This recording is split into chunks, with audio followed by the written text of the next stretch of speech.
មានសួរពូបាទជំរាបសួរបាទខ្ញុំឈ្មោះឈឹមសុភាពបាទហើយជាកសិករនៅភូមិផ្សារលើសង្កាត់លោកសក្រុងពោធិ៍សាត់ខេត្តពោធិ៍សាត់បាទណាខ្ញុំឃើញផ្ទះពូមានដាំបន្លែមានអីទៀតនេះពូមានដាំអីខ្លះពូអូបាទរឿងបន្លែនៅផ្ទះខ្ញុំនេះ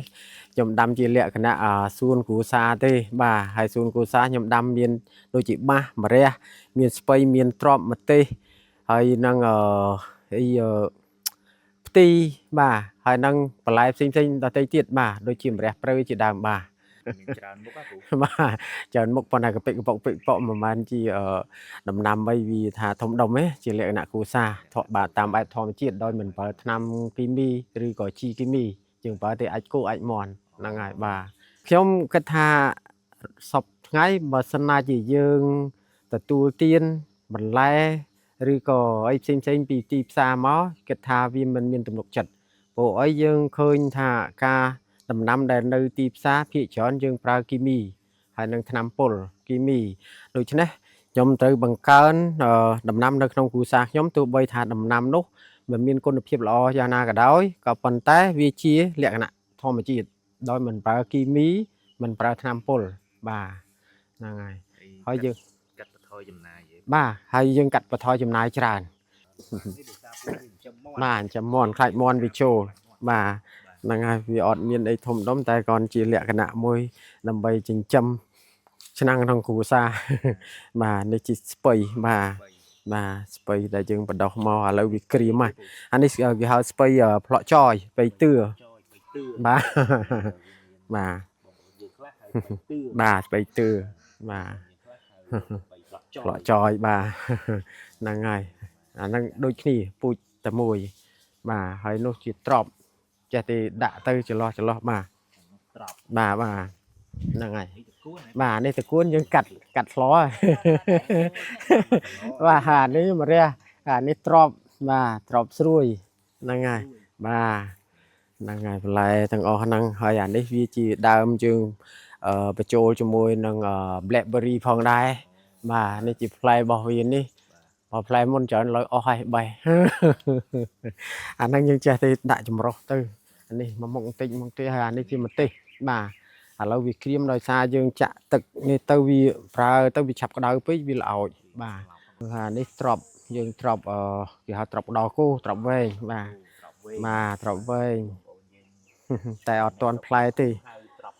បាទខ្ទឹមបាទស្លឹកខ្ទឹមបាទមានខ្ទឹមខ្យល់ខ្ទឹមអីបាទឥឡូវក្រៀមបាទហ្នឹងហើយអានេះវាជាដើមberry បាទ berry បាទហើយដើម berry បាទហើយនេះអត់ទាន់ផ្លែទាន់ផ្កាទេវានៅខ្ចីដើមបាទ berry បាទហើយមានគុយឆាយមានអីបន្តិចទៅតកួនបន្តិចទៅបាទម្ទេសបាទក្រៀមអស់ហើយក្តៅពេកហើយនឹងផ្ទីបាទឥឡូវចេញផ្កាហូបវាមិនទាន់ចេញផ្កាប៉ុន្តែផ្កាហ្នឹងក៏វាជាគុណប្រយោជន៍មួយសម្រាប់ថ្នាំយើងបាទជួយបញ្ចុះជាតិស្ករជាតិអីផងដែរបាទហ្នឹងហើយអញ្ចឹងបានទុកអត់ហ៊ានបេះបោចចោលទេបាទហើយលហុងបាទហ្នឹងហើយបន្តបាទក្រៀមអស់ហើយមើលដោយសារវាក្តៅពេកបាទម្ទេសបាទហើយបាទហ្នឹងរបស់ខ្ញុំទាំងអស់បាទអានេះបាទក្រូចពោធិ៍សាត់បាទក្រូចពោធិ៍សាត់ហ្នឹងហើយបាទពៅទៀតណោះបាទមានពៅមានពៅចម្រុះហើយអានេះសខុបបាទមន់បាទទៅរោងគោបាទរោងគោហើយរោងគោភ្ជាប់ជាមួយរោងមន់ខាងនេះបាទលីមួកគោបាទលីមួកគោឥឡូវខ្ញុំកើដាក់ក្រុងដាក់អីហើយយកទៅដាក់គល់ឈើអីអស់ខ្លះហើយដល់មកខាងនេះមន់បាទហ្នឹងហើយបាទចាំមន់ស្រែមានមន់ស្រែបន្លែនៅខាងមុខបាទបន្លែស្រស់ទៀតបន្លែស្រស់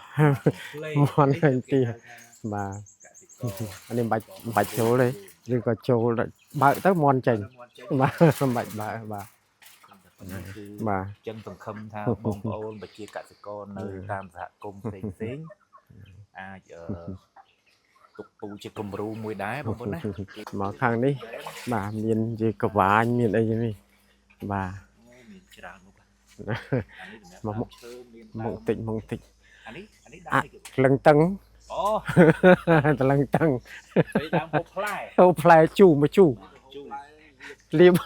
នេះ បាទលៀបមកផ្លែបាទ ប៉ុណ្នេះហូបបាននៅ នៅទេទូចពេកហើយ បានឆ្ងាញ់ ឆ្ងាញ់ប៉ុណ្ណឹងឆ្ងាញ់បាទ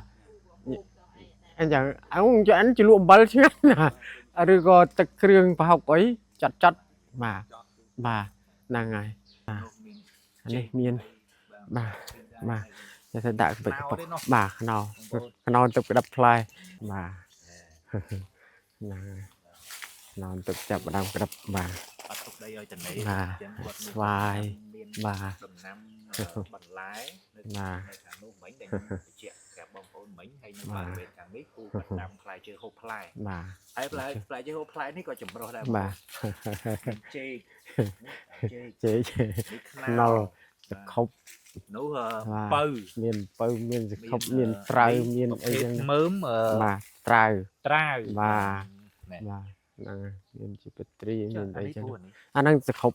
បាទ ខុបអូដែលថាខុបអត់បន្លា បាទខុបអត់បលានេះកំពុងក្តាប់នេះចេះញ៉ៅបាទបាទហើយជាចុងក្រោយបាទខ្ញុំសូមអរគុណនៅការសភារបស់ក្រុមការងារហើយនឹងសូមផ្ដាំផ្ញើដល់បងប្អូនដែលជាវិជាកសិករយើងបាទយើងត្រូវប្រុងប្រយ័ត្នពីរឿងបន្លែបាទផ្លែឈើឬក៏អ្វីគ្រប់យ៉ាងដែលយើងកំពុងទទួលទានសូមឲ្យមានការប្រុងប្រយ័ត្នអញ្ចឹងយើងមានពេលមានវេលាមានឱកាសយើងត្រូវឆ្លៀតដាំដុះដោយខ្លួនឯងជាលក្ខណៈគ្រួសារដើម្បីសុខភាពរបស់បងប្អូនបាទដូច្នេះខ្ញុំមិនមានអីវែងឆ្ងាយទេគ្រាន់ថាហើយខ្ញុំក៏មិនមានបន្លែប្លុកឲ្យជាដុំកពួនដែរគ្រាន់ថាជាលក្ខណៈគ្រួសារអញ្ចឹងបើបងប្អូនគិតថារបស់ទាំងអស់ដែលជាដែលនៅក្នុងគ្រួសាររបស់យើងជាបន្លែមិនបានការនោះបងប្អូនកុំគិតថារបស់ដែលនៅក្នុងផ្ទះរបស់យើងជារបស់មួយដែលធ្វើឲ្យសុខភាពរបស់បងប្អូនមានសុខភាពល្អមាំមួនបាទអញ្ចឹងខ្ញុំអត់មានអ្វីតទៅទៀតមានតែប៉ុណ្ណឹងសូមអរគុណបាទ